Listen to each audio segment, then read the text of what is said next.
আসসালামু আলাইকুম, সবাই কেমন আছো? তো চলো আমরা আজকে যে বিষয়টা নিয়ে কথা বলবো সেটা হলো আমরা টিচাররা বা স্টুডেন্টরা ওভার কমপ্লিকেটেড কেমিস্ট্রি, অর্থাৎ আমরা রসায়ন বা কেমিস্ট্রি যে সাবজেক্টটা আছে এটাকে আমরা কিভাবে ওভার কমপ্লিকেটেড বা আরও কঠিন করে ফেলছি, কিভাবে এই সাবজেক্টটাকে আমরা স্টুডেন্টদের মনে এই সাবজেক্টটাকে একটা আতঙ্ক হিসাবে ক্রিয়েট করছি। ঠিক আছে, আতঙ্ক বা এই সাবজেক্টটাকে কীভাবে আমরা একটা ফিয়ার ক্রিয়েট করছি। ঠিক আছে, তুমি জাস্ট একটা সমীক্ষা, আজকে এই ভিডিওটা দেখতেছো, তোমরা জাস্ট কমেন্ট সেকশনে জানাবা যে তোমাদের ফেভারিট সাবজেক্ট কি। বাকিদের কোনো কমেন্ট দেখবা না, জাস্ট কমেন্ট সেকশনে এটা লিখবে যে তোমার ফেভারিট সাবজেক্ট কি। তুমি যদি এই কমেন্টটা করো, সবাই একটু ভিডিওটা স্টপ করে কমেন্টটা করো তোমার ফেভারিট সাবজেক্ট কি, এবং তারপরে জাস্ট আমরা একটা সমীক্ষাতে যাব। হ্যাঁ, সমীক্ষা। তুমি দেখবা আমাদের বাংলাদেশের অ্যারাউন্ড 50 থেকে 60% স্টুডেন্টের উত্তর হবে হলো ফিজিক্স। মানে এরা সবাই হলো নাসার বিজ্ঞানী, সবাই হলো Stephen Hawkings, Carl Sagan, Einstein, Newton, সবাই একদম বড় বড় বিজ্ঞানী, খুবই ফিজিক্স পছন্দ করে। কিন্তু আমাদের কিন্তু ফিজিক্সের মনে করো ওই সত্যেন বোসের পরে কোনো অর্জন নাই, যাক জোকসা পার্ট। তো সবার ফিজিক্স পছন্দ। একটা দল ম্যাথ বলবে, ওরে বাবা রে বাবা আমার শ্রীনিবাস রামানুজন, বাপরে বাপ। আচ্ছা, তারপরে এটার সংখ্যাটা হবে 20%। তারপরে আসবে ধরো বায়োলজি, কিন্তু তুমি ওই কমেন্টের মধ্যে দেখবা খুব কম সংখ্যক, মানে সবচেয়ে মিনিমাম অ্যান্সারটা আসবে কেমিস্ট্রি নিয়ে। অর্থাৎ কেমিস্ট্রি আমার ফেভারিট সাবজেক্ট, এই কথাটা বলতে গেলে মনে করো ফাটে হাতে চলে আসে। অ্যান্ড আরও একটা সমীক্ষা দেখবা, অনলাইনে ফেমাস কেমিস্ট্রি টিচার কয়টা আছে, জাস্ট একটু আশপাশে তাকাও, প্ল্যাটফর্মগুলোর দিকে তাকাও, কয়টা কেমিস্ট্রি টিচার ফেমাসকে তুমি চিনো, হাতে গুনতে পারবা। এবার তুমি যে ফিজিক্স ভালো পড়াইতে পারে এমন কয়টা টিচারকে চিনো? কেমিস্ট্রির চেয়ে 4 গুণ 5 গুণ বেশি ফিজিক্স পড়াইতে পারে। কেন? মাথাটা একটু কাজে লাগাও। কিছু একটা তো ঝামেলা আছে যে এই সাবজেক্টটাকে কেন এরকম একটা, মানে মনে করো ধরে শূদ্র টাইপের একটা ফিলিংস দিচ্ছে, রে তুই নিচু জাত, এমন একটা অবস্থা। হয় নিচু জাত, না হয় ভাই তুই খুব ভয়ানক। যে কোনো একটা ঝামেলা এই সাবজেক্টটাতে হয়েছে। তো চলো আমরা ঝামেলাগুলো একটু এক্সপ্লোর করি। ঠিক আছে, এই ভিডিওটা মনোযোগ সহকারে সবাই দেখবা, যারা কেমিস্ট্রি নিয়ে ধরা খাইতেছো না একটু মনোযোগ সহকারে দেখবা। কিছু কিছু জায়গায় খারাপ লাগবে, বাট ভালো লাগবে, এবং পরবর্তীতে দেখবে কেমিস্ট্রি পারতেছো। তো এই যে একটা কেমিস্ট্রিকে আমরা একটা মেইজের মতো সাজাই, যে কোন দিক দিয়ে গেলে যে এইখান থেকে শুরু করতে হবে, এই দিক দিয়ে বের হইতে হবে, এবং কোন এইখান থেকে এই সাইডে আসলে কোন দিক দিয়ে যে যাবো এটা বের করতে আমার মাথাটা নষ্ট হয়েছে। সো প্রথম যে পয়েন্টটা, কেমিস্ট্রি কেন আমাদের কঠিন লাগে, কারণ হলো প্রথমত হলো মাইন্ডসেট। আমি যদি একটা সমাজে কনস্ট্যান্টলি একটা বিষয় নিয়ে মানুষের মাথায় ভয় ধরাইতেই থাকি যে মামা তেঁতুল গাছের নিচে যাস না, মামা 10 বছর ধরে পুরা গ্রাম কয় তেঁতুল গাছের নিচে যাইস না, কেন যাইস না কে জানি একটা থাকে, কেউ গেছে কেউ যায় না, কিন্তু সবাই শুনে ভয়তেই আর যায় না। পরে তেঁতুল গাছের নিচে কিছুই হয় না, ওখানে একটা কুত্তা ছিল, কুত্তাটা বাচ্চা দিছিল, একদিন গেছে একটা গঙ্গানির সাউন্ড হয়েছে, ওই শুনেই একজন দৌড় দিছে। এই যে রহিম দৌড় দিছে 10 বছর আগে, আজ পর্যন্ত তেঁতুল গাছের নিচে আর কেউ যায় না, এটা কথা চড়াই গেছে। তো প্রথম যে ঝামেলাটা হয় যে আমাদের স্কুল কলেজ বা এন তেন সব জায়গায় কেমিস্ট্রিটাকে হয় খুব রয়্যাল একটা সাবজেক্ট ফিল দেওয়া হয়, না হয় কেমিস্ট্রিটাকে খুব কঠিন একটা সাবজেক্ট, মানে খুব কঠিন, এটা পছন্দ করাটাও টাফ। ও মাই গড, কেমিক্যাল ইকুয়েশন, কেমিস্ট্রি মানে কেমিস্ট বিক্রিয়া করতেছে। হ্যাঁ, সবাই হলো গ্রেগর জোহান মেন্ডেল, তারপরে সবাই হলো গিয়া থাকু, বাদ দাও আর একটু আইরনি না করি। এই যে একটা যে পারসেপশন, যখন তুমি শুরুতেই ধরে নিবা যে আমার কেমিস্ট্রি একটা কঠিন সাবজেক্ট, এই সাবজেক্টটা পারার মতো নেই, এবং এই সাবজেক্টটা তো অনেক পড়া, এবং এইটার মাইন্ডসেটের পিছনে কাজ করে রিসেন্ট। তোমরা হলো হাজারি স্যারের বইটা দেখছো? এই হাজারি স্যারের বই তোমরা যদি 2014 সালেরটা দেখো, এই সাইজের, ঠিক আমার আঙ্গুল যতটা বললাম এই সাইজের, এবং তুমি যদি 2018 সালের বইটা দেখো এইটুকু সাইজের, আমরা যেটা পড়ে আসছি এখন আবার এই সাইজে গেছে। কিন্তু ওই সেম বইয়ের তুমি জাস্ট দেখবা যে যদি আমরা বোর্ড কোশ্চেন এবং এমসিকিউগুলো যদি ছিঁড়ে ফেলায় দেই, ও আবার এই সাইজেরই বই আসবে। তো বইয়ের সাইজটা কিন্তু ম্যাটার করতেছে এখানে। তুমি দেখতেই পাচ্ছ যে তোমার বায়োলজি বইটা এইটুক, ফিজিক্স বইটা এইটুক, কিন্তু কেমিস্ট্রি বইটা কী কারণে জানে হাদাম মোটা। তো এই দেখে মাথাটা আরও ভয় লাগা শুরু, এবং অনলাইনে বা অফলাইনে কেমিস্ট্রি স্যারদেরও একটা মানে পারসেপশন ক্রিয়েট করতে লাগে, ফিয়ার, যে কেমিস্ট্রির বস, কেমিস্ট্রির বাবা। হ্যাঁ, তার কারণে স্টুডেন্ট যাতে তার কাছে আসে, কারণ স্টুডেন্টকে তো কেমিস্ট্রি নিয়ে ওভাবে এক্সপ্লোরই করতে দেওয়া হয় না যেমন ফিজিক্স নিয়ে একটা স্টুডেন্ট এক্সপ্লোর করে। সো ছোটোবেলা থেকে মাইন্ডসেটটা তোমাকে দিতে। সো প্রথম যদি কেমিস্ট্রি পারতে চাও, সাজেশন নাম্বার 1, মাইন্ডসেটটা চেঞ্জ করো। Chemistry is like physics, like biology, like math. কিছু ডিফারেন্সেস আছে, বাট এর মানে এই না যে ওরে বাপরে বাপ কেমিস্ট্রি ওমা কেমিস্ট্রি, এরকম কিচ্ছু না, একদম টিপিক্যাল একটা সাবজেক্ট, এমন কঠিন কিচ্ছু নাই, ঠিক আছে? পরে ধীরে ধীরে আরো বুঝবা। প্রথমে মাইন্ডসেট, ভয় পাবা না, ভয় না পাইলে দেখবো অনেক কিছু সোজা মনে হচ্ছে। 2 নাম্বার ম্যাথ অ্যান্ড থিওরি। কেমিস্ট্রিতে প্রবলেমটা কোন জায়গায় শুরু হয়? Physics majority math, 90% math, 10% theory. Math টোটালটাই ম্যাথ। বায়োলজি কি? টোটালটাই থিওরি। কেমিস্ট্রি কি? এইখানে 60-40 একটা রেশিও, 60% থিওরি, 40% হলো ম্যাথ। এই যে 2 টাইপের তথ্য যখন একসাথে হয় তখন কেমিস্ট্রিকে কঠিন বলাটা জায়েজ আছে। এই মোমেন্টে কেমিস্ট্রি বাকি দিচ্ছে ডিফারেন্ট হয়ে গেল, এবং এইটার কারণেই কেমিস্ট্রিকে ওভার কমপ্লিকেট করা অত সোজা হয়ে যায়। কারণ এখানে একে আমাকে থিওরি বুঝতে হয় বায়োলজির মতো, ঠিক তেমনই আবার ফিজিক্সের মতো ম্যাথও পারতে হয়। কিন্তু বাস্তবিক পক্ষে আমি যে 60-40 লিখছি, this is for the content, this is for the content. But question আসে কোথা থেকে? তুমি যে কোনো ভর্তি পরীক্ষা, যে কোনো এইচএসসি এক্সামে যদি তুমি কন্টেন্টে যাও, তুমি দেখবা কেমিস্ট্রি 70% কোশ্চেন হলো থিওরিটিক্যাল, 30% হলো mathematical, first part second part উভয় ক্ষেত্রে এটা সত্য। সো যেই প্রথম ভুলটা আমাদের হয় যে আমরা যখন, যারা ইঞ্জিনিয়ারিং পাবলিক, হ্যাঁ, তারা মাতে যাই, ওরে বাবা ম্যাথ, কেমিস্ট্রির ম্যাথ করেই যাচ্ছে, বিশাল বড় বড় ভার্সিটি লেভেলের ম্যাথ করতেছে। আর যারা মেডিকেল পাবলিক আছে তারা হইল গিয়ে বাঙালিতে 2টাই ক্যাটাগরি, ঠিক আছে না, বা 2টা ক্যাটাগরি। এক হলো যে মেডিকেল পাবলিকরা থিওরি নিয়ে পাগল হয়েছে। কিন্তু আমি বলবো এটার মাঝখানে একটা থিন লাইন, তুমি যদি অ্যাকচুয়ালি ভালো দলে থাকতে চাও, যেহেতু আমরা জানি যে মূলত কেমিস্ট্রিতে থিওরিটিক্যাল কোশ্চেন আসে, এবং ফিজিক্সের ম্যাথ যেমন পেঁচানো যায়, হায়ার ম্যাথ যেমন পেঁচানো যায়, কেমিস্ট্রির ম্যাথ কয়টা ম্যাথ, তুমি বুয়েটের কোশ্চেন খুলো না, বুয়েটের কোশ্চেন খুলো, তুমি ওখানকার মধ্যে দেখবা 80-90% হুবহু বইয়ের ইভেন উদাহরণের ম্যাথ। কেমিস্ট্রির ম্যাথ পেঁচায় না কেউ, হাতে গোনা 1-2টা পেঁচালে তো আমরা অ্যান্সার করলাম না। Majority question directly from books, যেটা ফিজিক্সের ক্ষেত্রে পেঁচানো হয়, ম্যাথের ক্ষেত্রেও পেঁচানো হয়। সো কেমিস্ট্রিতে প্রথম যদি কেউ ফোকাসের কথা বলে, focus on theory. Chemistry theory পড়ো, থিওরি মুখস্থ করো, ইকুয়েশন লেখো, বুঝো, থিওরিতে ফোকাস দাও। ম্যাথে আমি জাস্ট বলবো বইয়ের দিকে ফোকাস করো, জাস্ট বইয়ের ম্যাথ করে যাও। বইয়ের বাইরে কোনো ম্যাথ থাকলে আমি পার্সোনালি জাস্ট হাজারিন স্যারের বই ম্যাথ করলে ইনাফ। যদি কারো খুব ইচ্ছা হয় যে না ওরে বাবা আমি হলাম বুয়েট মামা, তাহলে বুয়েট মামা হলো গুহ স্যার, ডান ডান, আর কিছু না, ডান বাম কিচ্ছু দেখার দরকার নেই। গুহ স্যারের বই করলে লিটারালি ভার্সিটি লেভেলের ম্যাথ পারবা, আর কিচ্ছু লাগবে না। এটা গেল সেকেন্ড সাজেশন। 3 নাম্বার হলো ইকুয়েশন। দেখো কেমিস্ট্রিতেও যে কি আছে, রাসায়নিক বিক্রিয়া, রাসায়নিক বিক্রিয়া, ওমা বিক্রিয়া করতে হবে, কিচ্ছু নাই, এটা কসু। রাসায়নিক বিক্রিয়া নিয়ে এত পাগল তো দরকারই নাই। প্রথমে মনে রাখতে হবে ইটস লাইক ম্যাথ। ম্যাথ করো না তুমি, ম্যাট্রিক্স নির্ণয় করছো না? আচ্ছা এটা একটু দাও দেখি, এই যে 1 2 3 4 5 6, এডির লগে আমি গুণ দিব ABCDEFGHI। তুমি এই 2টা জিনিস গুণ করে আরেকটা ম্যাট্রিক্স বের করতে পারো, এইটা তোমার কাছে কঠিন লাগে না। হ্যাঁ, তুমি লেখছো হলো যে NaOH প্লাস HCl, হ্যাঁ, এই 2টা বিক্রিয়া করে NaCl আর H2 উৎপন্ন করবে, এটা তোমার কাছে খুব কঠিন লাগছে। ওরে মা, হায় হায় বিক্রিয়া, এই একটা বেনজিন বলায় দেখে, উরে বাপ রে বাপ। কিন্তু কিন্তু প্রাস আবার করা যায়, প্রাস আবার এত দূর যায়, এখানে কোণ হিসাব করব, এখানে tan থিটা লিখবো, এখানে আমি এই ইকুয়েশন লিখবো, r=v² sin² theta divided by 2g। আমরা সব ইকুয়েশন লিখতে পারবো, ওগুলো কিন্তু কঠিন না। কিন্তু আমার টিচার আমাকে বলছে chemistry scary, equation is just like math. Chemistry থেকে ভয় পাওয়ার মূল রিজন হয় ইকুয়েশন। বাট তুমি কয়দিন একটা ইকুয়েশন অ্যাপ্রোচ করছো? তুমি যেমন বাসায় ম্যাথ করো, তুমি কয়দিন চেষ্টা করছো যে না আচ্ছা ঠিক আছে, এই সেম বিক্রিয়া বেনজিন বলের ওরিয়েন্টেশনে আমি করলাম, আমি এখানে নাইট্রিক অ্যাসিড দিছি, ওকে চলো আমরা এখানে বেনজিন বলের ওরিয়েন্টেশন নাইট্রেশন বিক্রিয়া না দিয়ে এবার ক্লোরিন অ্যাড করে দেখি তো কি হয়। কয়দিন তুমি বিক্রিয়াগুলো নিজে করার চেষ্টা করছো? ম্যাথ তো তুমি বাসায় বসে করার চেষ্টা করো, রাইট? কয়দিন তোমাকে তোমার স্যার বসে যায় রহিম করিম চলো তোমরা ইকুয়েশনগুলো নিজে বাসায় বসে করার চেষ্টা করো। এই যে পরিমাণগত রসায়নের সমতাকরণগুলো আসে, তুমি কয়দিন সমতাকরণ করার চেষ্টা করছো? এই যে গুণগত রসায়ন চ্যাপ্টারের লাস্টে আয়ন শনাক্তকরণ আছে, সে আয়ন শনাক্তকরণের বিক্রিয়াগুলো তুমি কয়দিন লেখার চেষ্টা করছো যে সবগুলো উৎপাদ তুমি লিখতে পারো কিনা? এইটা আরো মজা, এটা হলো লেফট হ্যান্ড সাইডে যা লিখবো রাইট হ্যান্ড সাইডে তাই থাকবে, কারণ নতুন কোনো পদার্থ বা পরমাণু উৎপন্ন বা ধ্বংস হয় নাই। তো left hand side equals to right hand side, তুমি কয়দিন সমতাকরণ করার চেষ্টা করছো, কয়দিন ইকুয়েশন লেখার চেষ্টা করছো? সো প্রথম যদি কেমিস্ট্রিতে ভালো হতে চাও, চিন্তা করবা এই ইকুয়েশনটা যেমন আমি এই ম্যাট্রিক্স নির্ণয় করে ম্যাথ এত কঠিন জিনিসপাতি পারি, ঠিক তেমন এটা জাস্ট কিচ্ছু না, বরঞ্চ এইটার তো তার নিয়ম আছে।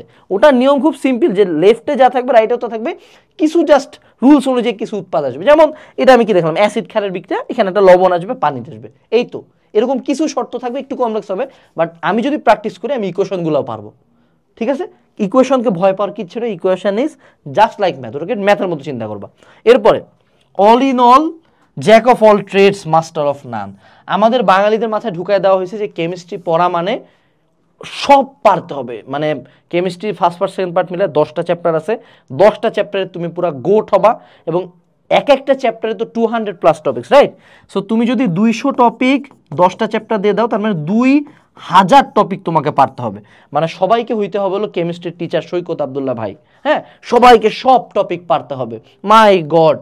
কিন্তু আলটিমেটলি কি দরকার আছে 2000 টপিক পারার? আমাকে বুঝতে হবে যে আমি কেমিস্ট্রি পড়াবো না, আমাকে কি করতে হবে, কেমিস্ট্রিতে নাম্বার ভালো পাইতে হবে।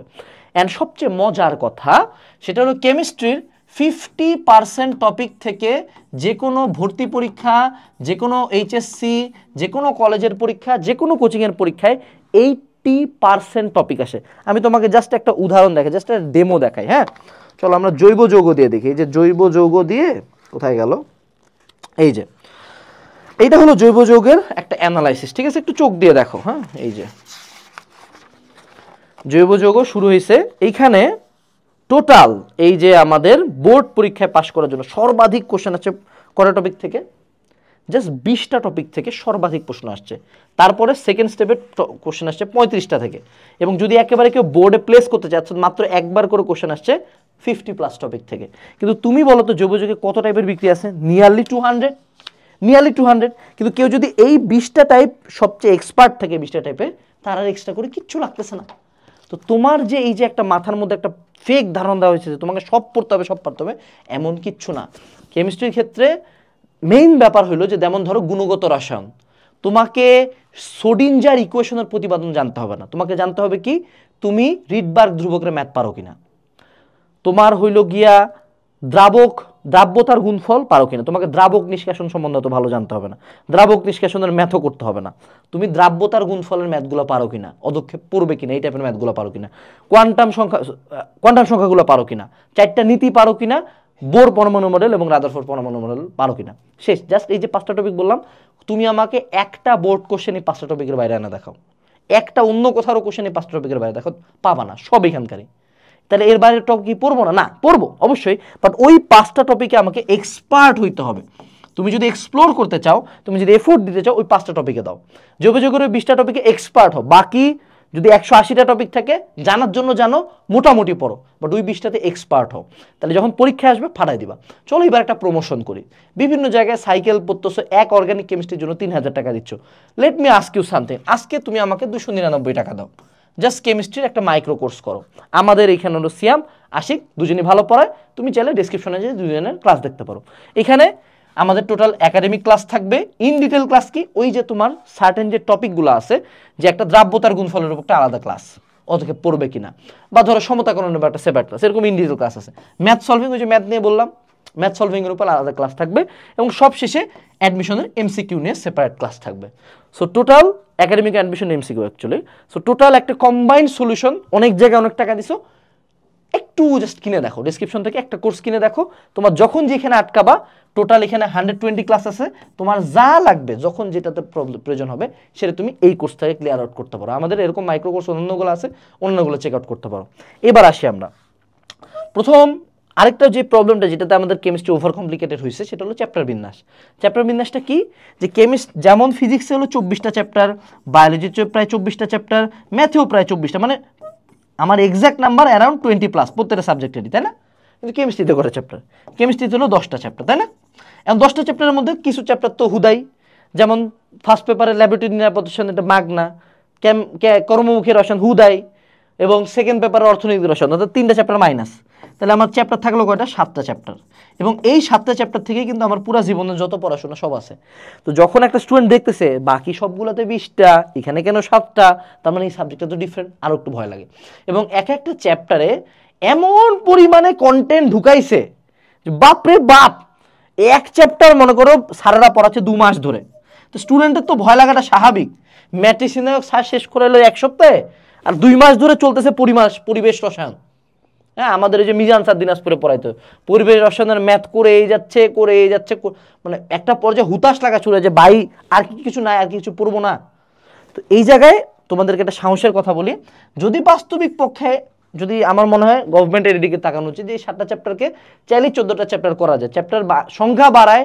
যদি আমি এই কন্টেন্টগুলোকে ছোট ছোট পার্টে স্টুডেন্টদের মধ্যে বিন্যাস করে দিতে পারি, স্টুডেন্ট আর একটু বেশি কনফিডেন্ট হতো। যদি দায়িত্বশীল কেউ এই ভিডিওটা দেখতেছেন, কাইন্ডলি এই ব্যাপারে কোনো পদক্ষেপ নিতে পারেন কিনা আপনারা দেখবেন।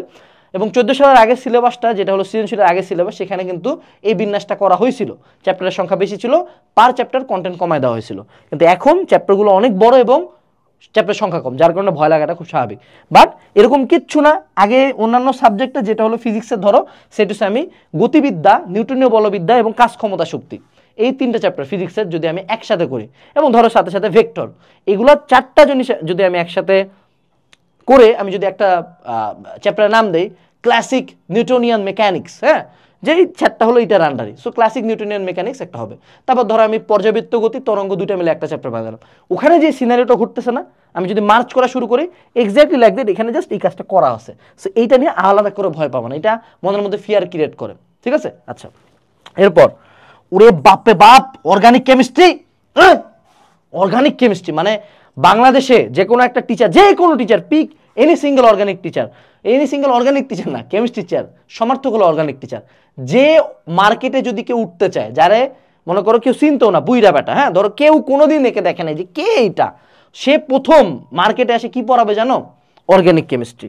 অর্গানিক কেমিস্ট্রি কি পড়ায় নাই অন্যরকম পাঠশালা? তো সেই 10 সাল থেকে পড়াইতেছে, আজ পর্যন্ত পড়াচ্ছে। অর্গানিক গোটা বাংলাদেশের সবচেয়ে এনরিচড কন্টেন্ট বিশিষ্ট চ্যাপ্টার হলো অর্গানিক কেমিস্ট্রি।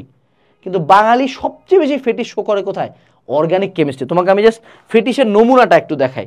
এই যে দেখো, আমরা লিটারালি কেমিস্ট্রির উপর কোনো বই লিখি না, আমরা শুধু কেমিস্ট্রির একটা চ্যাপ্টারের উপর একটা বই লিখছি, সমন্বিত জৈব রসায়ন। দেখছো, মানে আমরাও কিন্তু এই আবেগটা ছাইরা কিন্তু কথা বলি নাই, আমরাও একটা চ্যাপ্টারের উপর বই লেখা ফেলেছি, এবং ভালো যায়, বইটা মেলা বিক্রি হয়, দুমায় কিনে মানুষজন। কেন কিনে? কারণ এইটাকে আমরা একটা চ্যাপ্টার না, আমরা এটাকে সাবজেক্টের মতো মানে চিন্তা করি। সেকেন্ড পেপার মানে অর্গানিক কেমিস্ট্রি। আরে অর্গানিক কেমিস্ট্রি পারিস না, তুই তো মানুষই না, কি কেমিস্ট্রি পড়লি? সেকেন্ড পেপারের প্রাণী হলো অর্গানিক কেমিস্ট্রি, কেমিস্ট্রির প্রাণী হলো অর্গানিক কেমিস্ট্রি। উনি বাপে বাপ, কথা হলো আমি যদি কেমিস্ট্রি লাইনে জানতে না যাইতে যদি না চাই, I will never use one single bit of organic chemistry in my fucking life. কোনোদিন এটা আমার ইউজ করতে হবে না। সো এই দিকটা নিয়ে কোনো এরকম, যেমন অনেক বিজ্ঞানী আছে যারা ওই অর্গানিক কেমিস্ট্রি লাইনে যায় নাই, ইনঅর্গানিক কেমিস্ট্রি নিয়ে কাজ করে, ওদের এটা জানানো দরকার পড়ে না। তো প্রথম কথা হলো ভাই, অর্গানিক কেমিস্ট্রি জাস্ট একটা chapter, treat it like a chapter.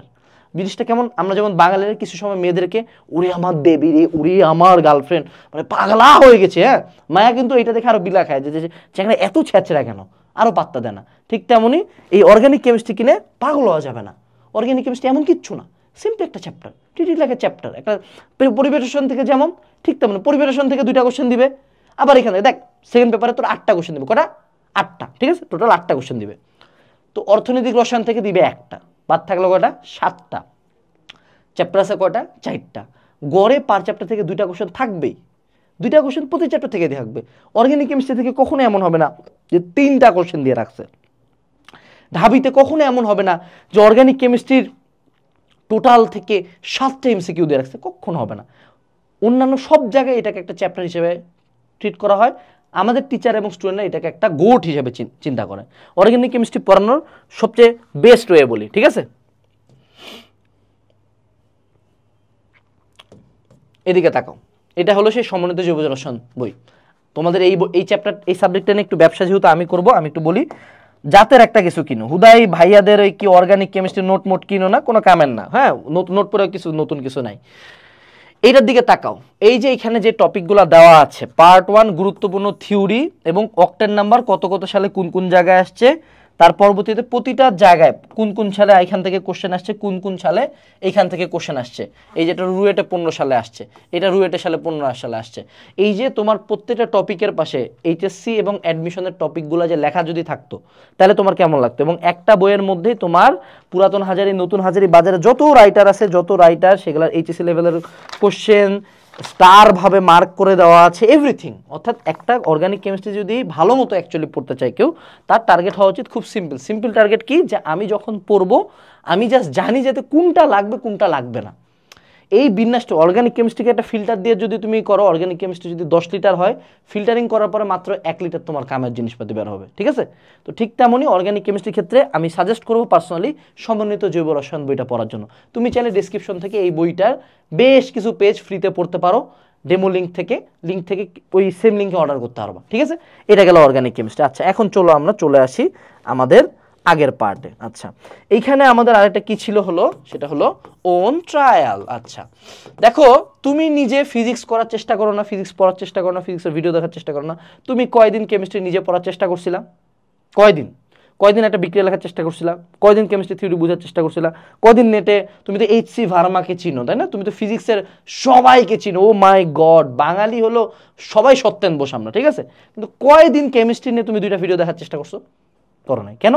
কারণ তোমাকে ভয়টা ধরা দেওয়া হয়েছে। সো নেক্সট থেকে কেমিস্ট্রি নিজে পড়ার চেষ্টা করো না, জাস্ট পড়ো, রিডিং দাও, বুঝার চেষ্টা করো, 2টা ইকুয়েশন লেখো, বেঞ্জিন পড়ার ওরিয়েন্টেশন নিজে একবার ট্রাই করো, ইউটিউবে 2টা ভিডিও দেখো, দেখবা যে তুমি নিজে করতে গেলে অনেক কিছু পারতেছো। কারণ আমাদের মাথায় ঢুকে দেওয়া আছে যে আগে আমাকে টিচার করাবে তারপরে আমি করব, আগে থেকে পড়ার পাপ, ঠিক আছে? কিচ্ছু না, এটা কিচ্ছু না, নতুন কিচ্ছু না। তুমি যেমন ম্যাথ নিজে ট্রাই করো, নিজে ট্রাই করো, দেখবে যে অনেক কিছু অ্যাটলিস্ট 50% টপিক নিজে বুঝতেছো। এরপর আসো, সেটা হলো এমসিকিউ। এই সাবজেক্টটার ক্ষেত্রে, কেমিস্ট্রির ক্ষেত্রে যদি তুমি ভার্সিটি ইউনিট এবং নিজের এইচএসসি যে এমসিকিউ এগুলোতে ভালো করতে চাও, অবশ্যই মূল বই রিডিং পড়বা। হাজারি স্যারের বইটা রিডিং পড়লেই ইনাফ, আর কোনো বই দেখতে হবে না। এবং মূল বইটা রিডিং যে কোনো সময় তুমি দাগায় পড়বা। মূল বইয়ের কোন কোন লাইন তোমার ইম্পর্টেন্ট মনে হচ্ছে বা যে কোনো একটা দাগানো বইয়ের সাহায্য নিয়ে জাস্ট বইগুলো দাগায় রিডিং পড়লা, that's enough for you, done, you are done for. এর বাইরে কিচ্ছু করতে হবে না, ঠিক আছে? গেল। এবং last but not list, right elaborately. হ্যাঁ, আচ্ছা, আমি একটা উদাহরণস্বরূপ দিই। যেমন ধরো তোমাকে একটা বাফার ক্রিয়া লিখতে বলছে, CH3COH, আর এটা হলো CH3COONA, তাই না? এইটাই হলো আমার বাফার ক্রিয়া লিখতে হবে, CH3COO মাইনাস আর হলো H প্লাস, আর এটা হলো CH3COO মাইনাস আর এটা হলো Na প্লাস। আচ্ছা, তাই না? তো এখন বাফার ক্রিয়াতে কি হয়, যে যদি কোনো কারণে আমার এখানে OH মাইনাস আয়ন আসে, এই OH মাইনাস আয়ন এই H এর সাথে অর্থাৎ ক্ষার যদি যুক্ত করি, তাহলে ও পানি তৈরি করবে, তাই না? পানি তৈরি করলো। আচ্ছা, আর যদি আমার কোনো কারণে H প্লাস আয়ন অর্থাৎ অ্যাসিড যদি আমি যুক্ত করি, ও CH3CO এর সাথে যুক্ত হয়ে CH3COH তৈরি করবে। এই সিম্পল বাফার ক্রিয়া আমাকে কোনো টিচার লিটারালি 15 দিন যাবত বুঝাইতে পারে নাই। 15 days অফ মাই লাইফ গন, একের পর এক জায়গায়। কিন্তু খুব সিম্পল, OH আসলে H, এই Na প্লাসের সাথে কোনোদিন কেউ টাচও করবে না, শেষ। এইটুকু মনে রাখলে কিন্তু হয়। যখন এটা আমি লিখতে যাব, আমি কিন্তু জাস্ট এইটুকু লিখলে আমাকে নাম্বার দিবে না। সো যারা একাডেমিক লেভেলে কেমিস্ট্রিতে ভালো নাম্বার পাইতে চাও, এই পুরা প্রসেসটা, যে 2টা প্যারা করলা, অ্যাসিড যোগ করলে এবং তারপরে তুমি এই বিক্রিয়াটা লিখলা, তারপরে কি OH মাইনাস যোগ করলে, তারপর তুমি এই বিক্রিয়াটা লিখলা, এবং উভয় ক্ষেত্রে দেখালে যে এই যে এটা হলো পানি, এটা একটা নিরপেক্ষ পদার্থ, এবং CH3COH এটা একটা দুর্বল অম্ল, অর্থাৎ এটা জলীয় দ্রবণ, অত বেশি বিয়োজিত হবে না, যার কারণে পিএইচ চেঞ্জ হবে না। তারপর তুমি একটা এক্সট্রা পয়েন্ট দিলা যে অতিরিক্ত পরিমাণে H প্লাস আর OH মাইনাস যুক্ত করা। এই যে অতিরিক্ত পরিমাণে, এটাকেও লিখবে না। এখন ধরো এখানে তুমি 1 লিটার H2SO4 ঢাইলা দিছো, ও কোনসা বাফার করবে ভাই? এটাও ধরো 1 ml 2 ml 10 ml H2SO4 বা HCl যুক্ত করলে সে বাফার করতে পারে। 1 লিটার ঢাইলা দিলে তো পারবে না। সো অতিরিক্ত পরিমাণে H প্লাস আর OH মাইনাস থাকলে এই যে আমাদের ব্যালেন্স করার মতো H প্লাস আয়ন আর CH3CO মাইনাস আয়নটা থাকবে না, যার কারণে অবশ্যই দ্রবণের পিএইচটা চেঞ্জ হবে। এই যে আমি একটা টোটাল প্রসেসকে 1 2 3 স্টেপে লিখলাম, এটা যদি আমার ঘ নাম্বার আসে, আমার টিচার আমাকে 4 out of 4 দিবে। এই যে ইলাবোরেটলি লেখাটা, এটা আমাদেরকে শেখানো হয় না, আমাদেরকে জাস্ট বুঝাই দিল, শেষ। সো নেক্সট থেকে যখনই কোনো ম্যাথ করবা, যখনই কোনো থিওরি বা কেমিস্ট্রি ক্ষেত্রে নেক্সট এক্সাম থেকে জাস্ট এইটুকু ট্রাই করিও, তুমি ইলাবোরেটলি লিখতেছো, তোমার মার্ক 1000 টাইমস বেটার হবে। সো এইটুকুই ছিল আমাদের কেমিস্ট্রি নিয়ে, যে ওভার কমপ্লিকেট করার মতো। তোমরা আশা করি ভিডিওটা ভালো লাগছে, বেশ কিছু লার্নিং পাইছো। কালকে থেকে আশা করি কেমিস্ট্রি নিয়ে তোমরা একটু ডিফারেন্টলি চিন্তা করবা। আসসালামু আলাইকুম, টাটা।